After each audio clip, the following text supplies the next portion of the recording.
Saudara sidang pra-peradilan atas gugatan yang dilayangkan kuasa hukum Peggy Setiawan tentang penetapan tersangka kasus Vina Cirebon oleh Polda Jawa Barat hampir selesai.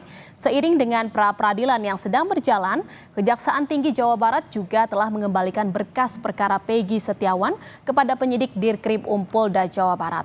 Lalu apakah proses pra-peradilan dan pemberkasan Peggy oleh penyidik dapat membuktikan Peggy benar bersalah atau justru sebaliknya? Kita akan bahas bersama pakar studi kepolisian Unpad, Prof. Muradi, yang sudah bergabung bersama kami di Kompas Malam. Selamat malam, Prof. Prof, Malam, ini selamat malam, semoga sehat ya, Prof ya. Sehat, alhamdulillah sehat ya. Prof, ini selama 5 hari pra-peradilan ini sudah berlangsung sejak hari Senin kemarin. Kedua pihak yaitu dari Polda Jawa Barat ataupun kuasa hukum Peggy Setiawan ini saling membeberkan fakta dalam persidangan. Kalau dari yang Anda baca nih, Prof, seberapa besar sebenarnya peluang Peggy untuk bebas?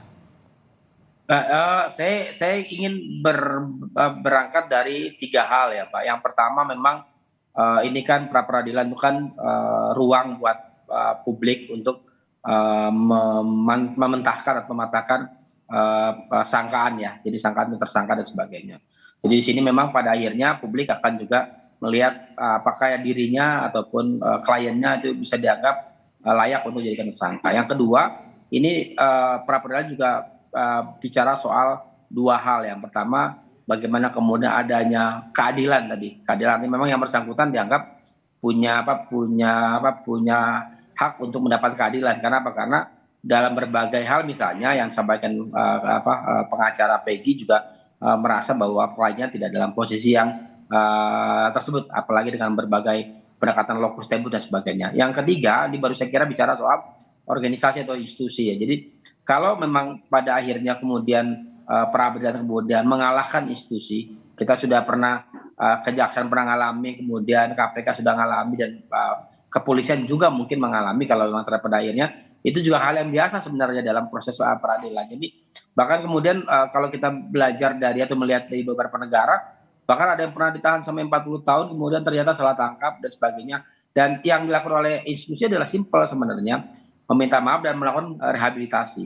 Nah, poin penting adalah yang kemudian jadi dalam kasus ini adalah kenapa kemudian ini jadi berbelit-belit ya, tidak dalam posisi yang sebenarnya simple untuk dibuka ke publik. Kaitannya katakan misalnya ini kan bergeser dari proses pencarian tiga DPO kemudian jadi hanya 1 DPO dan kemudian pada akhirnya kemudian dimentahkan lagi dengan misalnya pra peradilan. Jadi kalau saya melihatnya memang masing-masing punya argumentasi, tapi saya harus jujur juga bahwa saya belum mendapatkan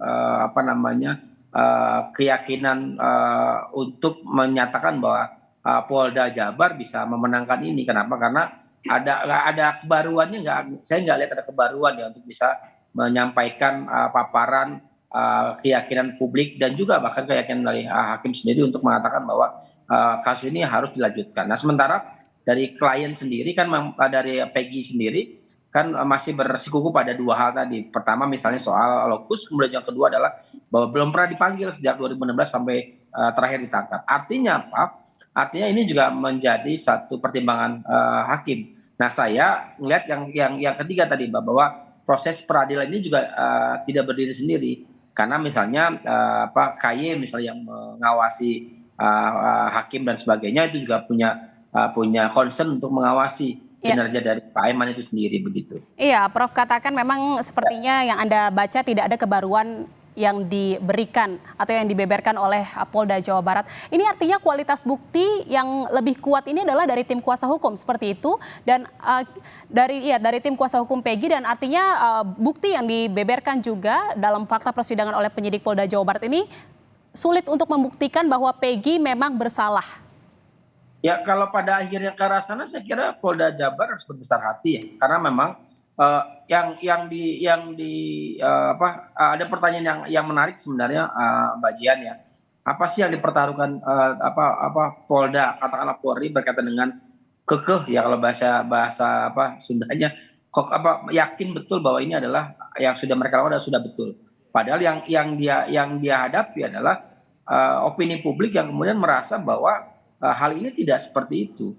Jadi pertanyaan yang memang harus dijawab sama teman-teman Polda Jabar ya dan Mabes Polri katakanlah, apa sih yang kemudian dipertahankan? Kalau kemudian ternyata salah dan kalah dalam peradilan kan juga bukan kiamat juga organisasinya.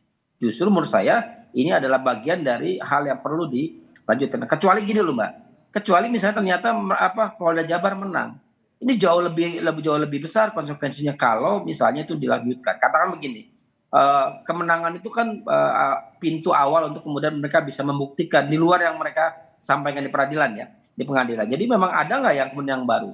Nah kalau yang kemudian berulang-ulang repetition begitu, yang saya kira publik kemudian juga hakim juga akan menangkap bahwa ini seolah-olah dipaksakan, padahal sebenarnya publik menunggu betul. Karena apa? Karena hasil survei Litbang Kompas ya menjelang Polri ulang tahun itu kan bagus banget ya, di atas 80%. Kemudian juga pimpinan Polri juga di atas mendekati angka 60%. Artinya apa? Artinya itu pertaruhan serius.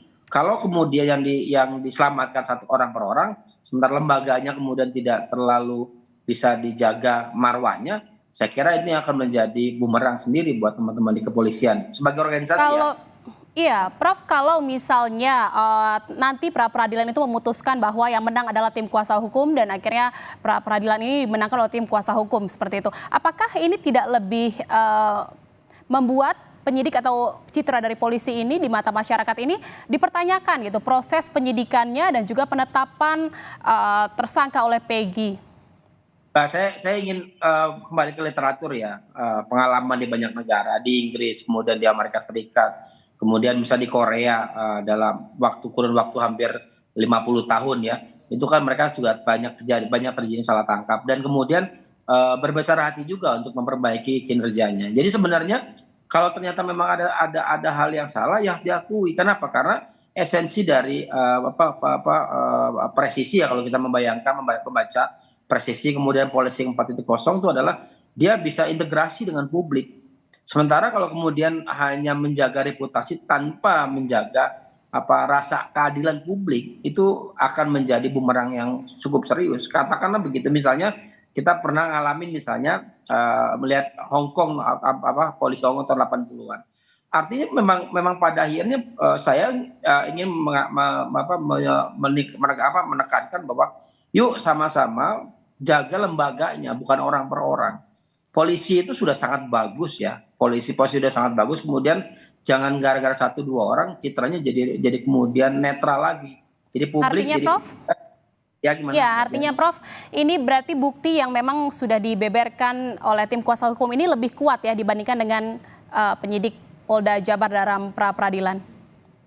Secara gini, kalau timbang menimbang ya sedikit lah lebih bisa kemudian argumentatif bisa diterima.